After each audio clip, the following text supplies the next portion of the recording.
about refrigerator Perry and just how hard he hit. And my mama told me homecoming games are the best. On the banks of those late fall, late cartwheel sunsets. I wanted to be just like Jeff Davis when I grew up, tackling Seminoles and Bulldogs, playing football in the mud. So everybody sing Tiger Rag at the top of your lungs, and we'll party like it's 1981. Make those Death Valley lights shine brighter. And for good luck, we got Howard's Rock to beat the hell out of them old Gamecocks. It's a damn good day to be a Clemson Tiger. I feel really sorry for our sisters to the south, 'cause they come up here every other year and get punched in the mouth. Oh, and every home Saturday, it gives us the chills to watch those boys in orange run together down that hill. So everybody sing Tiger Rag at the top of your lungs, and we'll party like it's 1981. Make those Death Valley lights shine brighter. And for good luck, we got Howard's Rock to beat the hell out of them old Gamecocks. It's a damn good day to be a Clemson Tiger. Oh, somewhere up in heaven, Gaines Adams makes a sack, and that old Banks McFadden is the best damn running back. So everybody sing Tiger Rag at the top of your lungs, and we'll party like it's 1981. Make those Death Valley lights shine brighter. And for good luck, we got Howard's Rock to beat the hell out of them old Gamecocks. It's a damn good day to be a Clemson Tiger. It's a damn good day to be a Clemson Tiger.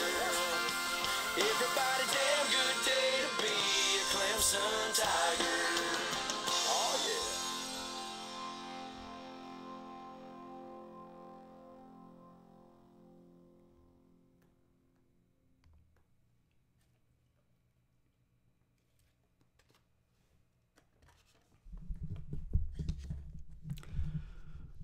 Good afternoon, everybody. Pigskin Pete here. Happy Tuesday to everybody.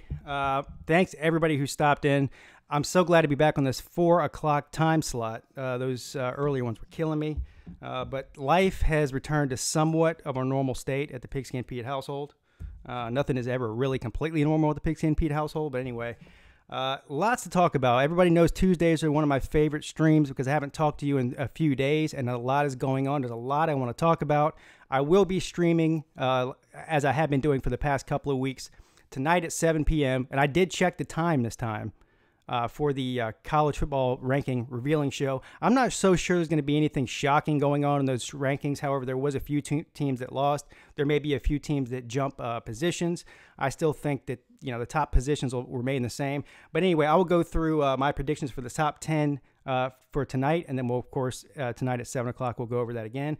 I also want to talk about, everybody's heard the news that Bobby Petrino was fired from Louisville. No big shocker there. I thought they may keep him till the end of the season, but after how terrible they've been, it's not it's not shocking at all that they let him go to go ahead and get that coaching search underway. But there are several very interesting coaches. I don't know why I'm so enthralled with this coaching search for Louisville, because there's probably 6 or 7 coaches that would fit well there, and I'm going to be watching this like a hawk. It's a very interesting hire. With all that's going on at Louisville outside of the football program, with the basketball program and the sanctions and just the overall black cloud that's been over that program for the past 12 months or so, it's very interesting to see some of these names that have come up as far as who's going to be the coach there. Also, this week, is Cupcake Week for the SEC. And I say that, half joking, because there's not a lot of good games on this week as far as the SEC is concerned. I think there's 3 conference games, and the rest of them are all playing high school teams. We'll go over that a little bit. I'm not going to get too much into it. But the best game this week is by far Syracuse and Notre Dame for a lot of reasons. First of all, Syracuse is actually good this year. They're 8-2. Second of all, Notre Dame's undefeated and trying to stay into the playoff hunt, and they can't afford to lose a game. Also, this game's going to be playing at Yankee Stadium. For some reason, College Game Day decided to go to UCF instead of go to the Bronx and cover the Notre Dame and Syracuse game. I think that a lot of that had to do with logistics. I mean, doing a show in the middle of the Bronx is probably not easy logistics-wise.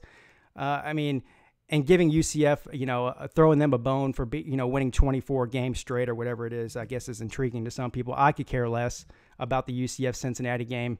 I mean, nobody outside of Orlando or Cincinnati cares about that game, but they want you to think that people do, but they don't. So we'll get into all that in just a second. Let me go through the comments here and give me some shout-outs real quick before I get started. What's up, Tiger Nate? Good afternoon to you, sir. Ashton Owens. Delta Charlie. He says, what's up, Phillies? What's up, Delta Charlie? Yes, Stan Lee died. Yes, very sad day for all comic book nerds, including myself. Clemson Carson. Christian Ballard, a Pac Fan 12, Hound Dog. Ryan Reedley. Ryan Reedley says, how about them Titans, Pete? Yes, the Titans have won, 3 or 4 straight, and they're actually looking like a legitimate football team right now. Dennis Wilson says, what's up, Rock Rubber Ramp Runners? What's up, Dennis? Go 1330 Tuesday live stream. What's up, Pete? Yes, sir. Thank you for stopping in. Mark Dudley, my Michigan fan buddy there, a rock rubbing ramp runners. I mean, we're hearing a lot of rock rubbing and ramp running. We have 2 back-to-back weeks of rock rubbing and ramp running, so I'm a happy tiger. Southern Buck 352, Matt Rhodes, Johnny Red Dot, Billy Dawson. What's up, my man? Let's see who else. Guess that's it for now. So that reminds me, Sam, Billy Dawson in here. Anybody who wants to support the show, there's a link in the description of this video to the Patreon page. You can go on Patreon, sign up. Takes you 5 minutes. You can read about the benefits of becoming a Patreon member. And, of course, big shout-out to both Billy Dawson and Tiger Nation for being the first 2 to sign up for that. And also, everybody that's here, go ahead. Don't forget to hit the like button. I shouldn't have to remind you to do that, but just go ahead and do it before you forget. Yeah, it's easy. All right, so where should we start? We'll go ahead and start with the rankings predictions first and get that out of the way. And like I said, I will be streaming tonight. Starts at 7 o'clock tonight. They change the time every week. First week it was at 7. Last week it was at 9. This week it's back to 7. I mean, I guess they do it around basketball, whatever other programming they have going on. But anyway, so I'll be going live probably around 6:45, I would say, p.m. Eastern time. So I hope everybody can stop in for that, and then we'll go to the end of the ranking show there. All right, so let's just briefly go over the last week's top 10, and then I'll go and tell you where I think they're going to be this week, or at least where they should be according to Pigskin and Pete. So last week we had Alabama 1, Clemson 2, Notre Dame 3, Michigan 4, Georgia 5, Oklahoma 6, LSU 7. LSU struggled against Arkansas. We'll talk about that in a second. 8, Washington State, 9, West Virginia, and 10, Ohio State. That was last week's ranking according to the official playoff committee. So this week, I'm gonna start with 10. I think that Syracuse will probably be ranked at 10. They were 13 last week. They had a blowout win, which I predicted, against Louisville, which was no big shocker there because Louisville's terrible, and Louisville's basically lost to everybody, including Florida State, and Florida State's just as bad. But I think Syracuse will move up from 13 to 10. Maybe, if not 10, probably 11. They're going to move up at least 1 or 2 spots, I would imagine. And if you listen to conspiracy theorists out there, they'll tell you that they're going to move Syracuse up in the top 10 just to somehow overhype the game that's happening this weekend. I don't think the committee members care about overhyping any TV thing, but I think that Syracuse should be at number 10 or will move to 10 with 2 losses. Number 9, Ohio State. They'll move up 1 spot. 8, Washington State, which is where they were last week. 7, I think you'll have West Virginia. I think LSU is going to fall out of the top 10, or they should. Because they have 2 losses and because they struggled against a bad Arkansas team last week. Number 6, Oklahoma. Now, you could switch Oklahoma and West Virginia for all I care. Oklahoma was at 6. I think they'll stay there because they won. Now, Oklahoma has no defense. They won by 1 point in Bedlam. And the only reason they really won by 1 point is because Oklahoma State missed an extra point. Otherwise, that game would have went to overtime, and who the hell knows what would have happened. Oklahoma is a very confusing team to figure out. Well, no, it's not. Actually, it's not that confusing. They have a great offense, and their defense is terrible. I think West Virginia is probably a better team than Oklahoma.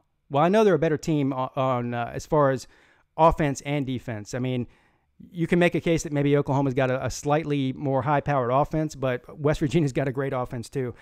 They're going to play each other here next week, and that's going to be an interesting game. But anyways, so I have West Virginia 7, Oklahoma 6, and then the top 5 stay the same. Georgia 5, Michigan 4, Notre Dame 3, Clemson 2, Alabama 1. This sparks the question. Now, I'm of the belief we've all gotten really comfortable these past few weeks with these top 5 being where they are and assuming that at least the top 4 are all going to win out, right? Alabama's going to win out, Clemson's going to win out, Notre Dame's going to win out, Michigan's going to win out. I think probably at least one, maybe even 2 of these teams is going to catch a loss here in these next couple weeks or somewhere in championship week. Which 2 teams? I don't know. Could be any of them. Alabama could fall to Georgia somehow in the championship game. It only takes one game, right? Who knows? Clemson could lose to Pitt or something in the ACC title game. Michigan could lose to Ohio State. Ohio State could go on to lose to Northwestern in the Big Ten title game, and then the Big Ten would get left out, and so on. I mean, Georgia could I just went over that. They could beat Alabama possibly and sneak into the playoffs that way. Oklahoma and West Virginia might have to play each other twice. If Oklahoma goes to West Virginia next weekend and loses to West Virginia and then turn around and play them the next week in the Big 12 title game, and then Oklahoma wins, then the Big 12 gets left out. They cannibalize each other, get left out. My point here is we're comfortable with where these top 5, 6 teams sit. It's going to look nothing like this in 3 weeks from now. I'm convinced of it. I'm convinced of it because nothing ever stays this easy and nice and clean cut in college football. There's always mayhem at the end of the year, especially when a lot of these teams have to play each other. So who knows what we're going to see come when's the championship week? The first weekend of December. So the second weekend of December, we could see total mayhem, and we could see any number of teams move up in that top 4, and it's going to be very interesting to see which teams they are. And so we'll see how close I am to what the committee says tonight once we get there. But does anybody have any comments on where Syracuse would be ranked tonight? I think that's going to be the biggest thing that people are looking for is where is Syracuse going to be ranked and where is LSU going to be ranked, even though they're out of it as far as the playoffs concerned. Where are they going to be ranked since they were 7 last week? Are they going to fall out? Will they move down to 8, 9? Will they stay at 7? Because I think that was probably the most overrated team in the top 10. And we'll see if the made a sign. What did it say? We love the taste of your tears or something like that. It had a Clemson paw on it. And he also wrote on there, go subscribe to Pigskin Pete. And he held it up, and the local Greenville News had a picture of it and actually put him in the newspaper with that sign, which I thought was pretty cool. So thank you, Tiger Nate, for doing that. I thought that was pretty cool, and I got a picture of that on my phone. What's up, Comic Dude 45? How you doing, sir? 100-99 will be the West Virginia and Oklahoma score. Wow, that might not be too far off.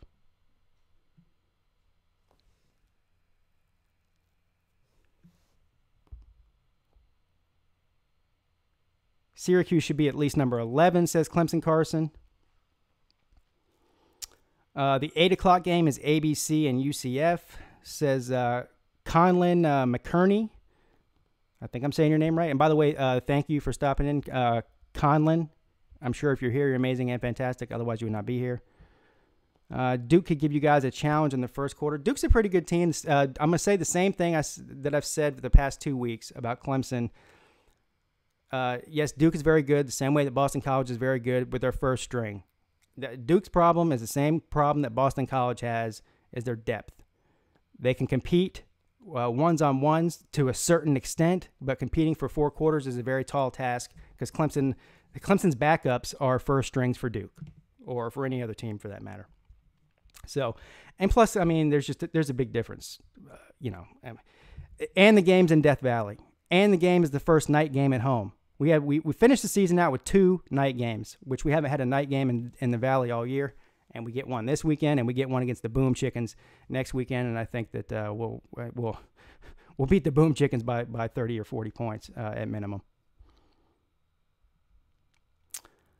Delta Charlie says he would put Syracuse at 11, but they're not really a top 10 team. Well, I don't know. I mean, you say they're not a top 10 team, so who's ranked behind Syracuse then? Even if they're at 13, where they were last week, I mean, who's behind them that's better than them? Because I think that they are a top 10 team.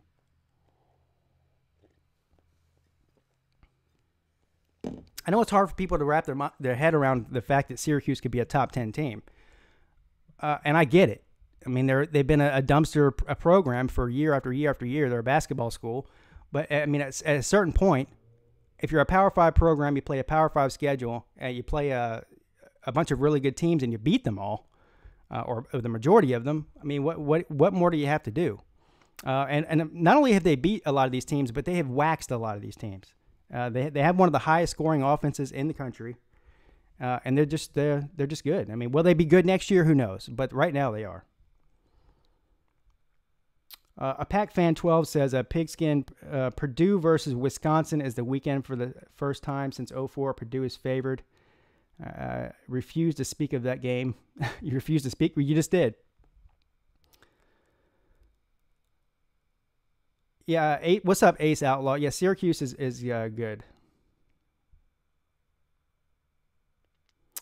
Clemson Carson says he's sick, but the stream is making him feel better. Well, that is exactly why I'm here.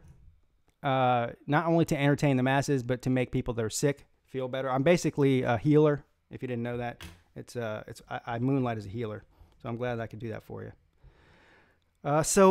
Talking about Syracuse will transition into this next subject, which I'm fascinated with. For some reason or another, I'm fascinated with the coaching search for Louisville because of all the different names that come up, all the different names that are being discussed as possible candidates, which ones would want the job, which ones wouldn't. Is it considered to be a better job than where they are?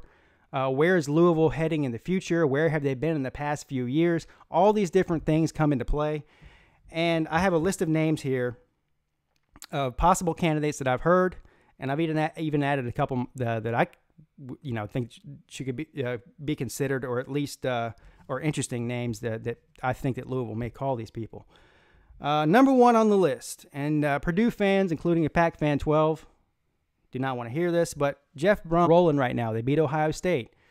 Well, Jeff Brum played at Louisville, for anybody who doesn't know, from 2003 to 2008. No, I'm sorry. He coached at Louisville from 2003 to 2008. He did play as a backup quarterback there before that when he was in college. He wasn't a starter. He wasn't a star or anything, but he was on a very good Louisville team at the time. They actually won a Fiesta Bowl. But anyway, the question is it a better job than Purdue? Purdue fans would tell you it's not. Hell, there may be people outside of Purdue, maybe from other places in the Big Ten or even the SEC or Big 12, that may say that why would anybody want to go to Louisville? It's a dumpster fire, even if he is an alum there. Well, we've seen a lot of coaches do this recently, right? Jim Harbaugh went back to where he played, Michigan. Same thing with Urban Meyer. Same thing with Scott Frost going to Nebraska. Obviously, Nebraska was a dumpster fire of a job, and it's proving to be a hard thing to rebuild that, even though he's only in his first year. The bottom line here is a lot of people don't know that Louisville, so they joined the ACC, I think it was 5 years ago. Before that, they were in the American Athletic Conference. They were a group of 5 program. Since they made that transition into the ACC, at that time, Charlie Strong was the head coach, and he left to go take the Texas job. And, of course, we all know what happened after that. They hired Petrino, and the rest is history. But Louisville, for a group of 5 team that transitioned into a Power 5 team, made a pretty quick transition. They were actually really good when they were in the American Athletic Conference. They had Teddy Bridgewater the last couple of years that they were there. They won a New Year's Six bowl game, I think, their last season with Bridgewater and Charlie Strong before he took the Texas job. But Louisville has invested a lot of money into the football program, into the facilities. They're still upgrading the facilities, but they have very nice facilities, much better than Purdue's. They did a renovation and an expansion to their stadium to seat more people and to make it nicer. So their stadium is more like a Power 5 stadium now than it was, say, 5 years ago. Now, they do have financial problems because of all the lawsuits and all the other sanctions and everything that are coming down because of the basketball problems that they had. They're being sued by Rick Pitino for millions of dollars. That's still in, they had to pay Pitino a bunch of money. They had to pay Petrino a bunch of money to fire him, too, for his buyout. But they have a large investment in their football program for the long term. That's something that Purdue does not have currently. Purdue is not spending, $50 million upgrading facilities in their stadium, but Louisville is. That's the difference. Also, there's a much better chance, I think, of if you're looking 5 years from now at competing for winning your conference and going to a playoff at Louisville than there is at Purdue. Now, the question is, does Brom want that job now, or is he saying, I'll sit back for another few years and I don't want to be the guy that comes at, during the dumpster fire, but I'll come, say, 3 or 4 or 5 years from now after the next guy gets fired or whatever. I don't know. You can't get any read either way on whether or not he wants that job, but we won't find out till the season's over because he's still coaching a team right now, a pretty good team at that. The next name that's come up is Dino Babers from Syracuse. Now, that's interesting for several reasons. Now, this is the same situation as I would say with Purdue when you compare Louisville to Syracuse. The investment in the program compared to Syracuse. Also, the ceiling compared to at Syracuse as far as recruiting and just everything, the facilities, the stadium, everything. Dino Babers is a hot ticket right now. We've seen what he's done at Syracuse in the last few years. He's taken them from a complete bottom dweller, one of the worst programs in the country, to, well, we may see today a top 11, 12 team in the country here in November, which is pretty shocking. And what he's done against Clemson the past couple of years is also pretty shocking. Possibly in the SEC or elsewhere, the Big Ten or something. I don't know. Number 3 on the list, Charlie Strong. So Charlie Strong was the coach at Louisville from 2010 to 2013 when they were in the AAC, in the group of 5 before they came to the ACC. He was the coach of Teddy Bridgewater. Like I said, they won a New Year's Six bowl game. He didn't get fired. They didn't leave on, it wasn't a bad split between Charlie Strong and Louisville. He just left to go take the Texas job, which is considered to be a top 5 job in the country based on the amount of money that Texas spends on football and the whole 9 yards. Charlie Strong is currently coaching where? At USF in the group of 5. It's only a matter of time before he takes another Power 5 job. And why not go to a place that the fan base, the area, the recruiting grounds, the whole 9 yards. You've already been there. And like I said, it was not a bad split between them. So it only makes sense that Charlie Strong would be high on that list. And I actually think he would be a very good hire there, considering what he accomplished there before he left. What's up, Catfish? How you doing, man? Volunteer Roadshow in the house. Yeah, he was, Charlie Strong is a very good coach. He was not a good fit for Texas. Obviously, we've seen, ever since Mac Brown left, Texas has been a problem. Even Tom Herman is somewhat struggling. Now, he's got them to win at a higher level than they've been winning for the past decade or so. But it's a very tough place to be a coach. There's a lot of scrutiny. The boosters there have control of that program, and if you don't win, you're all gone. And there's a lot of pressure to do a lot of things. And there was also some other things under the surface between Charlie Strong and Texas that I'm not going to get into because I just don't want to get into it on this type of show. But you all know what they are, if you know what I'm talking about. But next on the list, this would be one guy I would call at least to see if he was interested. Is Lane Kiffin. Lane Kiffin is going to be on the top of a lot of people's lists, that, especially somewhere like Louisville. we all know Lane Kiffin's history with Tennessee and Southern California, and of course at Alabama. He's a controversial guy, or at least he used to be a controversial guy. He made some boneheaded mistakes. He was very outspoken and said some stupid things. He's known for, sort of poking and prodding. At least when he was at Alabama anyway, after he left there, he made some comments on Twitter and stuff, sort of poking at Nick Saban. I don't think there was anything serious there. I don't think there's any bad blood between Lane Kiffin and Nick Saban. It's just sort of Lane Kiffin's way of doing things. He just sort of, you can't take a half of what he says seriously. But anyway, Lane Kiffin is going to be a Power 5 coach again. I mean, it's going to happen. His ties to Florida, his ties to a lot of these other, he's been all around the country. He's been on the West Coast. He's been in the South. He's been in Florida. He's been all over the country. He's got connections to high school coaches everywhere. He's a good recruiter. He's a good offensive mind. He's grown up now. He's not a kid anymore. He's basically, when he had that Tennessee job, he was very, very young coach. I think he's got all that out of his system. He's much more serious now of a person. And I think Lane Kiffin would be a perfect fit, especially since Louisville is known for going after offensive-minded head coaches, and that's exactly what he is. And it's only a matter of time before somebody snatches him up. If you look at, before I get into the group of 5 guys, I'll go through a couple of other names. These guys probably won't take the job, but I will give them a call. Number 1, Les Miles. If I'm a Louisville fan, I don't want Les Miles. Les Miles is old. But Les Miles is running out of opportunities to coach a major Power 5 program. And, if anything else, he is a very solid coach.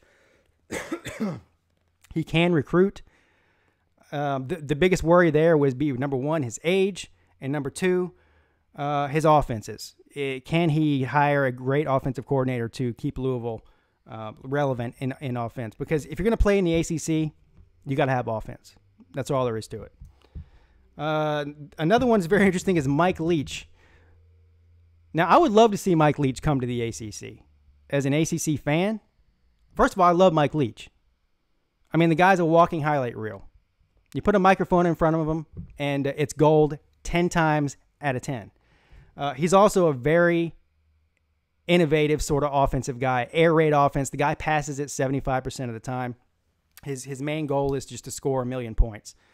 I'm not so sure if you're Mike Leach, though. I'm not so sure how much Mike Leach really cares about competing for playoffs and national titles. I'm sure he wants to. I'm sure every coach wants to win national titles. You're not going to do that at Washington State. You're just not going to. I'm sorry. It's not going to happen. I don't care how long he stays there. But if you're Mike Leach, you're making a ton of money. You're living a great life in Washington, in a small town. It sort of fits his personality where he lives. Does he really want to go to Louisville and sort of try to rebuild a dumpster fire of a program right now at Louisville? I don't know. I don't know if it's worth it to him or if that even fits his personality. But either way, Mike Leach would be somebody I would definitely give a call if I were Louisville. And then in the group of 5, you have a couple of young guys. This is another route that a lot of teams like South Carolina, I think should take. Some of these teams that are just constantly chasing their tail, going after big-name coaches, recycled coaches, right? South Carolina hires Lou Holtz, who's won a national championship. He's one of the greatest coaches ever. Yeah, well, the guy was, he already had his legacy. He didn't care about South Carolina. He's cashing a big fat paycheck, and he had no expectations. If you won 7 or 8 games a year at South Carolina, and you're Lou Holtz, and you're making $4 million a year, the fans were happy as long as you beat Clemson once every 2 or 3 years. Same thing with Steve Spurrier. Then they go after Will Muschamp, a guy who failed at Florida. Yeah, had one good year at Florida. The next year fell off the map. We're seeing that happen right now with the same things. That history is repeating itself. Had one decent year last year. They gave the guy a raise and an extension. This year, they'll be lucky to win 7 games. But if I were South Carolina, or other schools like South Carolina for that matter, go after a young guy who's got vision, maybe from the group of 5 programs like Neil Brown from Troy. We all know Neil Brown at Troy. They've beaten some big Power 5 programs. Troy is a very, very good football school in the group of 5. And Matt Wells from Utah State, another guy who's won a ton of games at that level, and there's no reason to believe why they couldn't compete at a Power 5 job. And there's something to be said for these guys that are coming up from a Group of 5 program that have never been a head coach in a Power 5 conference, who have succeeded at a very high level at the lower levels. They have an invested interest in the long term in the program. They're not just going to be collecting a paycheck and coasting along for 5 or 6 years, making their money and being satisfying the fan base with 7 or 8 wins and possibly a New Year's Six bowl game every 4 or 5 years. So there's my list. Is there anybody I missed on that list? I think I covered them all. And does anybody think, number one, out of these are the top 3: Braum, Babers, and Strong. I think those are the top 3 candidates. Does anybody think that you will see one of those guys? And does anybody think that Jeff Braum will be interested in taking that job, considering the fact that he is a Louisville guy?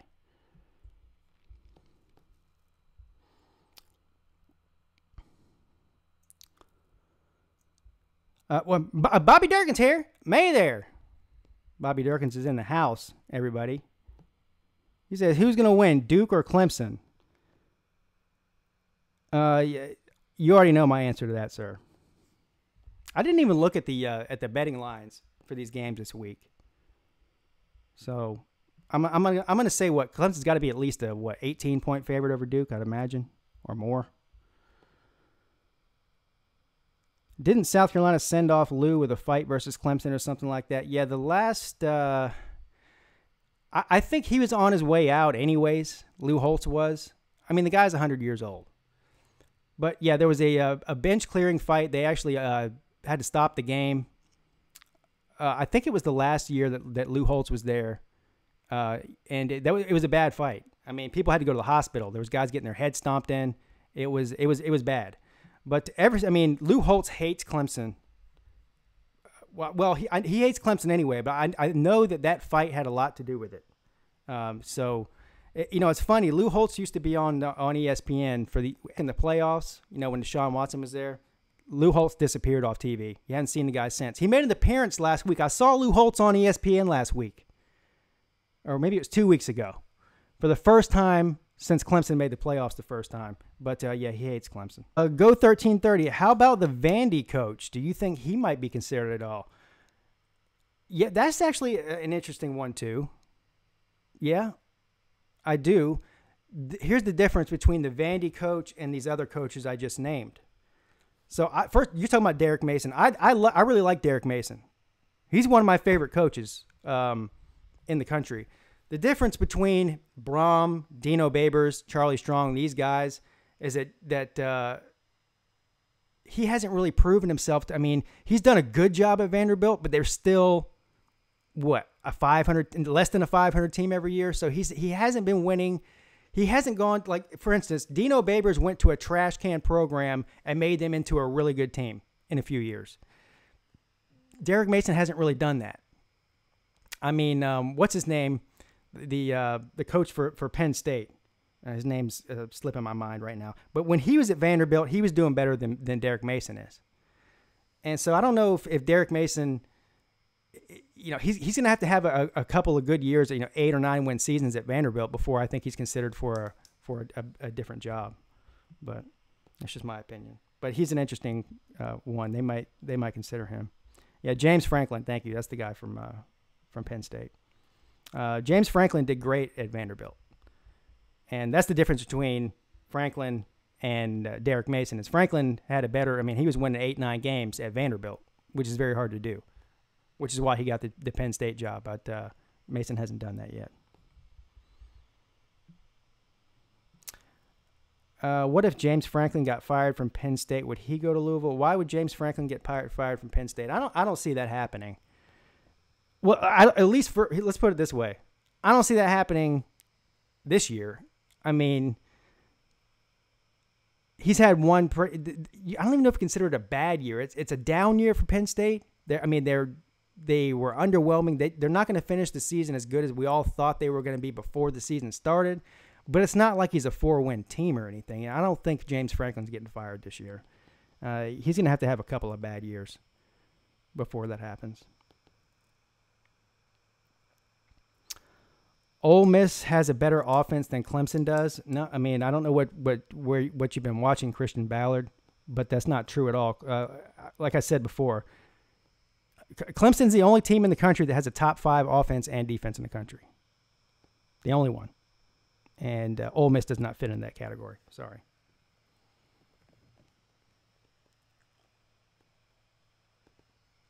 What's up, Tiger Nation? How you doing, sir?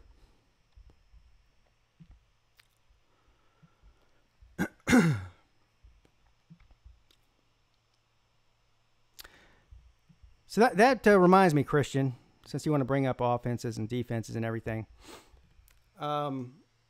This narrative that Alabama can't be beaten, right? For the past 3 weeks we've been hearing that, or hell, the past 6 weeks, right? Tua is the best thing. I mean, Tua is basically an NFL quarterback in a college uniform. I mean, they could beat the Raiders or the Bills, right? Well, I mean, I watched the game this past weekend, and I don't want to hear, well, Tua had a tweaked knee, because that didn't happen until late in the game, and he was running around like a chicken with his head cut off the whole game. Alabama's beatable, okay? That game was, 24-0, which is great. Alabama's defense played great, but I watched the game, and that game could have, I mean, you're talking about a couple of inches away from being 24-20 or 24-14. Mississippi State did not get rolled over. I don't care what the score says. I watched every snap. I broadcasted it. And a team, if Mississippi State had any resemblance of an offense whatsoever, that game would have been very, very close. So a team like Clemson, who has a dominant front seven, the same way that Mississippi State does, points on Alabama's defense. So we saw last week that Alabama is definitely beatable. Definitely beatable.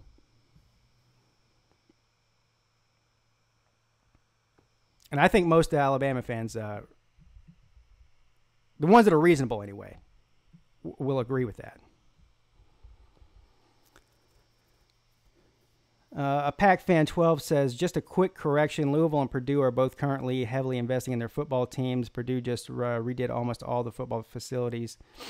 Yeah, well, I'm not saying that Purdue is not, spending any money on their football program. I'm just saying in comparison to Louisville, they're not, because like I said, I mean, you're talking about somewhere up in the $60, $70 million range that Louisville has spent on their stadium and their facilities in the past couple of years. Purdue's not doing it on that level. What's up, Glow?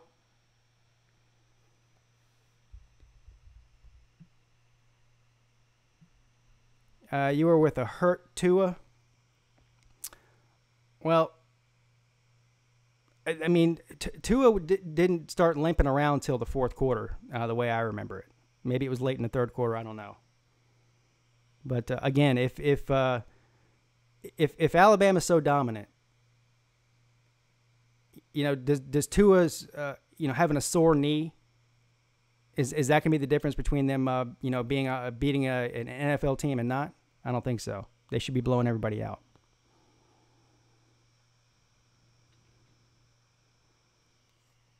Chad Milligan, have I lost my mind? No, I haven't lost my mind. I mean, I saw 2 touchdowns be called back for Mississippi State for no reason, so that's 14 points right there. And I mean, anybody who saw the game can tell you that. Now, listen. I'm not saying that Alabama is not better than Mississippi State and didn't beat them. They clearly would have beat them even if they didn't call those touchdowns back, even if those calls were weren't blown. All I'm saying is that game, if you watched it, was a lot closer than the score says it was. It was not a dominant performance by Alabama. It wasn't.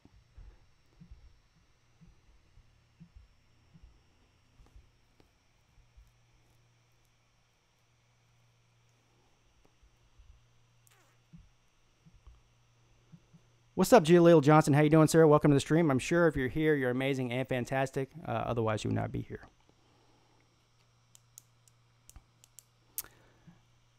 Yeah, I don't know what you were thinking, sir, picking Florida State, Notre Dame over Florida State. We're going to learn a lot about Notre Dame this week. Notre Dame is another hard team to figure out. They're very good. They're worthy of their number 3 spot. They're sitting right where they should be. They're undefeated. But, again, by no fault of their own, Notre Dame is sort of a victim of their schedule. So when I say that, if you would have looked at Notre Dame's schedule before the season started, you'd say, that's a really good schedule. They're playing a bunch of really good teams. Well, it turns out most of those teams that we thought were good teams aren't good teams. And but anyway, they've won all their games. They've done what they're supposed to do. Unfortunately for Notre Dame, you can't afford to lose a game. And what looked like was going to be a pretty easy game before the season in Syracuse is not going to be so easy. I can't wait to watch this game. It's going to be the most watched game of the week by a long shot. For number one, because it's the best game on, really, this week. And for number two, Syracuse is much better than people thought they were going to be, and Notre Dame can't afford to lose, so it's going to be a good one. I agree. Notre Dame is good.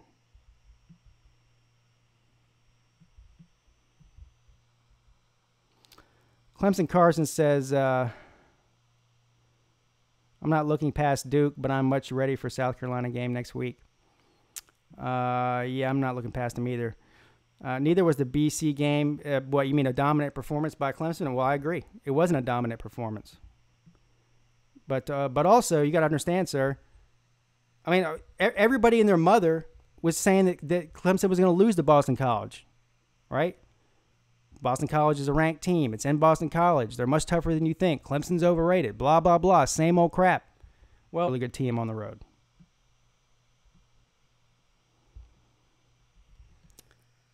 Yeah. I don't think – I think Clemson would beat Notre Dame too, in my opinion. If Clemson were to play Notre Dame this weekend, I think they'd be favored by about 10 points is what I heard today. Vegas does these hypothetical betting lines every week, and I think I saw that they said that Clemson would be favored by 9.5 or 10 points if they played Notre Dame right now. That doesn't mean anything. They still have to play the game, but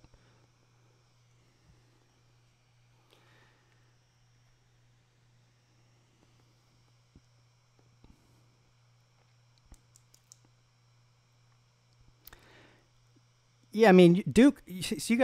So Northwestern is representing the Big Ten West in the Big Ten championship for the first time ever. Northwestern's a pretty good team. Duke beat the ever-living hell out of Northwestern. Now, I know that doesn't matter. I know that was back like week 2. It's been a long time, and Northwestern's better now than they were and all that. But, I mean, Duke, I watched that game. Duke, I think they won by like 3 touchdowns. I mean, they absolutely stomped Northwestern into the dirt. And right now, that's the best team in the Big Ten West is Northwestern.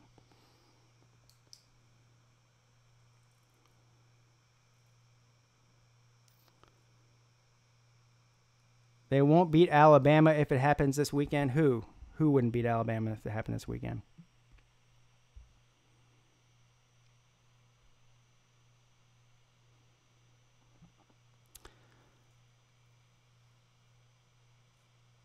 Type D if Duke will. This is Bobby Durkins here. He says Type D if Duke will win, and Type C if Clemson will win.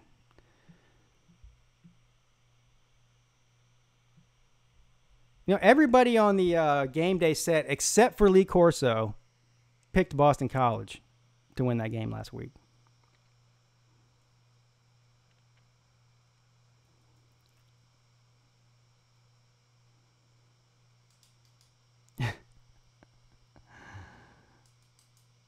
Notre Dame 38, Syracuse 34. What's up, College Football Battle 2? How you doing, sir?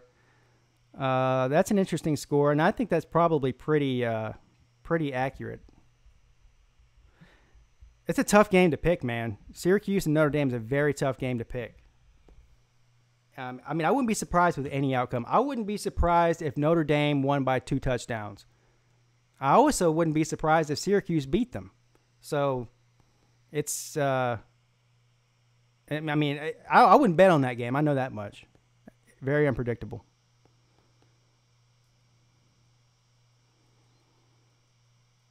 Yeah, Northwestern could be a good again next year with Hunter Johnson. The one thing about Syracuse, not to gloss over that, Hunter Johnson will be starting for Northwestern next year, which would be interesting, the former Clemson quarterback. But the thing about Syracuse that's dangerous, number one's their offense. I'm trying to think, has Notre Dame played a team this year? Because Clemson struggles with these type of teams too. Well, but we've seen it with Syracuse. I mean, they run 100 plays a game, and some teams do it, but they're not very good at it. I mean, a la Auburn. Auburn tries to run 100 plays a game, but they're terrible at it. Syracuse has got that thing down to a science, and they've got a veteran quarterback who knows how to run that system. I mean, they do it very, very effectively, and you don't have time to substitute. They find a mismatch and they exploit it, and that's Dino Babers. That's how good of a coach Dino Babers is, and it all comes down to that quarterback executing it. He's a master at it. Has Notre Dame played a team that does that this year? Can somebody? Is there a Notre Dame fan in here? Because that can be a real problem. If Notre Dame's not used to, playing a team like that, it's very hard to prepare for it. Robert Kane, when does the game start? Are you asking what time the Syracuse and Notre Dame game starts? I think it's at 2:30 p.m. on Saturday. Christian Ballard says, Pete, my top four for tonight: number 1, Clemson; number 2, Alabama; 3, Michigan; 4, Notre Dame. I would have to disagree. I mean, you got the top 4 right. I just don't see them. I mean, you know what? That's very possible. I don't see the top 4 switching positions.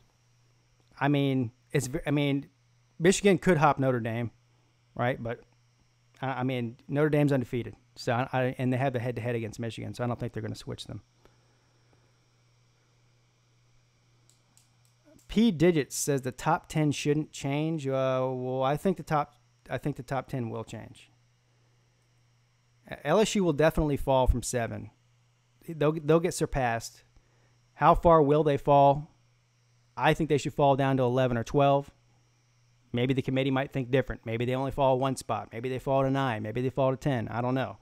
But they have 2 losses, and they had a struggle win against Arkansas. So I don't see them maintaining that spot ahead of 1-loss teams, especially a team like West Virginia or Washington State.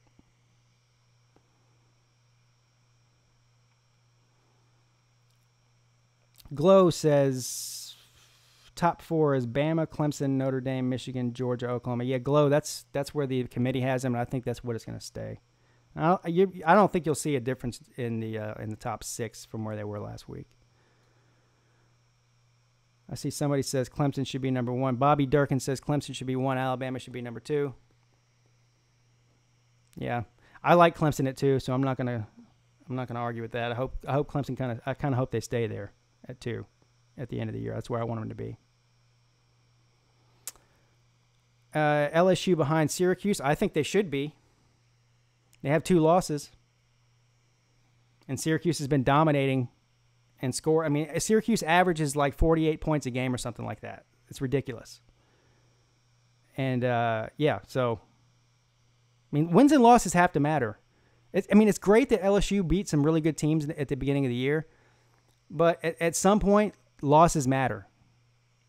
They just do. And how you lose matters too. I mean, it's not like LSU lost to Alabama, but they only lost by 3 or 7 points. I mean, they lost 29-0 at home. That has to matter.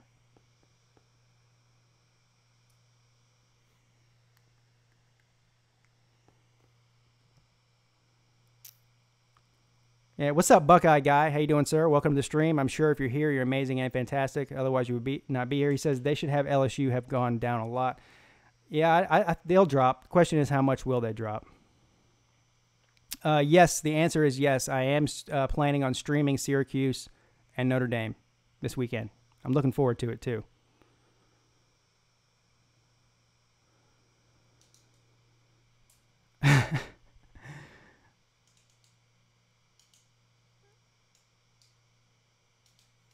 Yes, I remember Syracuse beating Clemson last year. I sure do.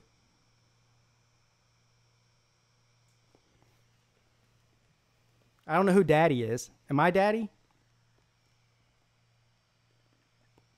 I hope not. I hope I'm not Daddy. Nick Chesnikov. Who played Georgia this week?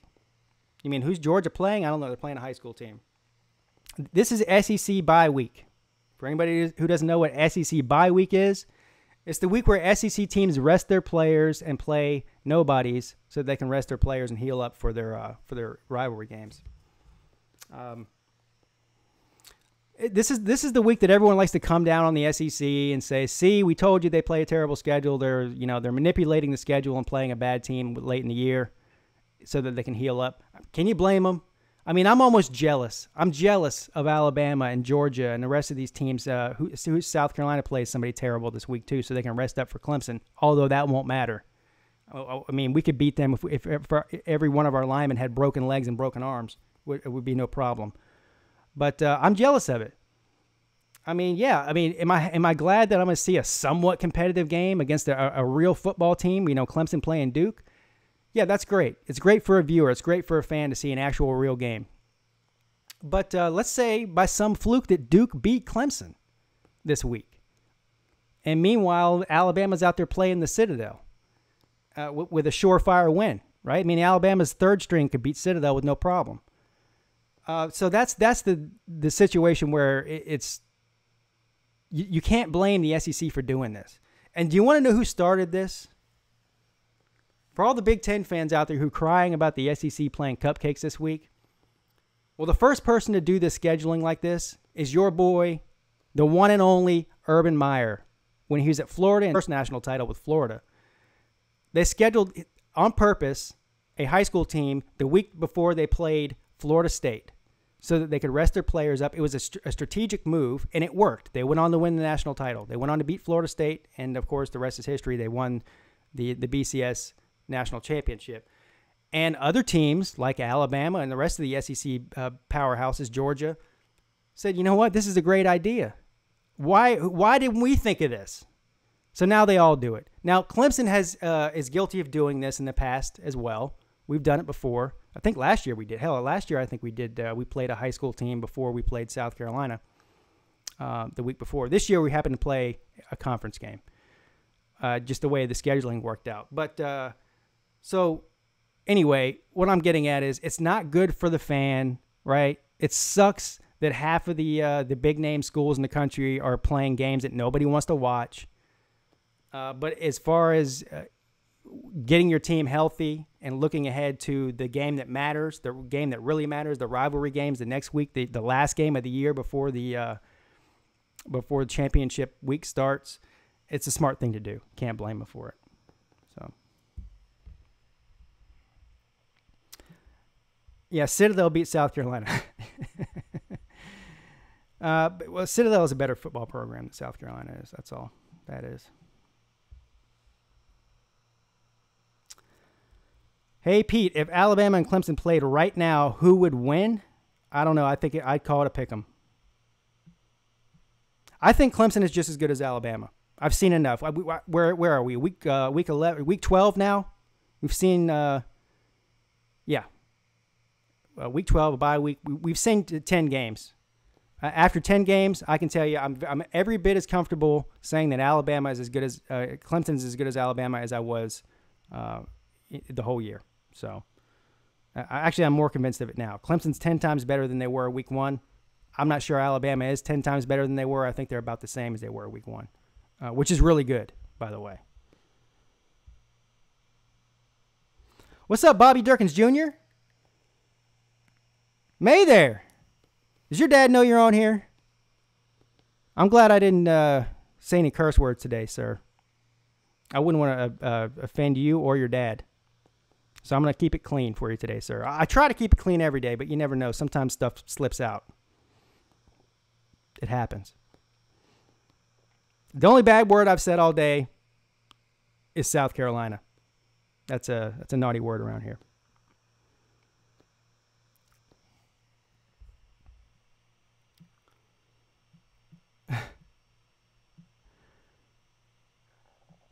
Yeah, South Carolina has 2 cupcake games over the next 3 weeks. They have a high school team this week. Then they play Clemson, and they'll get their doors blown off in that game next week. And then the first week of December, while real teams are playing for championships, conference championships, South Carolina is going to be playing. Who are they playing? Toledo, I think. I think it's Toledo. Yeah. Because they missed the game because of the hurricane.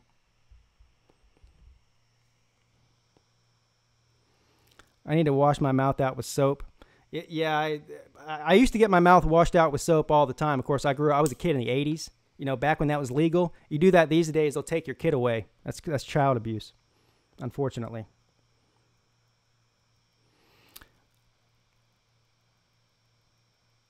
SEC Dog, good afternoon, sir. He says the conferences control the conference games and dates. Games are more on the schools, but not the dates. They have to be when schools aren't playing conference games. Yeah, well, SEC Dog, I see what you're saying, sir, but listen, it's not a mistake. First of all, you're saying the conference works with the coaches and the athletic directors. It's not a mistake or an accident that every single year Alabama plays the Citadel or somebody like that the week before the Iron Bowl. It's not a mistake. It's not by happenstance that happens. It's by design. But I see what you're saying. Yeah, I mean, what was it, 60 to 10? I mean, Florida State's terrible. Nobody should be bragging about beating Florida State. They shouldn't. Unless you're Louisville, which they lost to Florida State.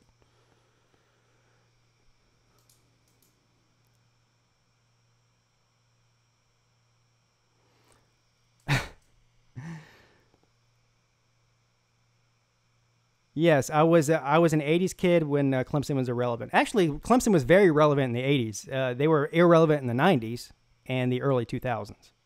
Just to correct you on that. The 80s was actually their heyday, sir. So, you know all about being irrelevant. You're a Miami fan. Tua played in 5 drives against Louisville. The rest was all backup quarterbacks play for Alabama. All were touchdowns in the Louisville game. Tua was a quarterback. Are we supposed to be impressed that Alabama beat Louisville? I mean, Louisville is – they're right there with Kansas and Oregon State as the worst teams in the country. See you later, Clemson Carson.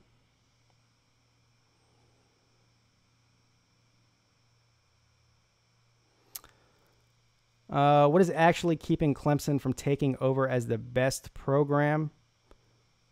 I don't know. I mean, national championships, Nick Saban.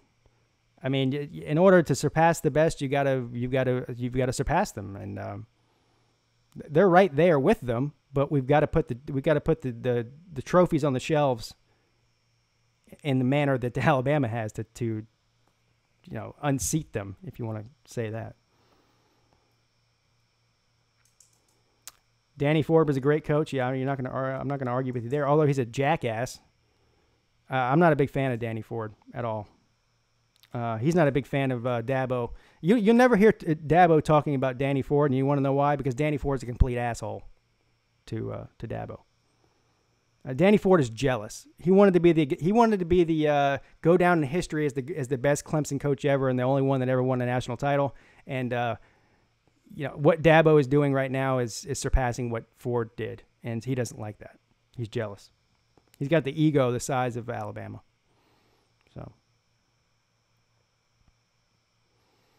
anyway, it's been an hour. I got to go do a couple things. I'll be back on very soon, though. I'll be back on at, what time is it? 5 o'clock. I'll be back on at 6:45 for the selection show. So, everybody, please show up for that. Everybody go ahead and hit the like button. If you're new here, this is your first time watching the stream, hit the subscribe button and the bell as well. I do several live streams a week, as well as a primetime college football game. This weekend, I will be doing Syracuse and Notre Dame. I'm looking forward to that. That's the best game of the week. Can't wait for that. And anyway, so I'll see you guys. And thanks to all the moderators. Thanks for everyone else who stopped in. And I'll see you guys very, very shortly in about an hour and 45 minutes. Don't miss it. It'll be great. I promise. Have a great day. Pigskin Pete. Checking out.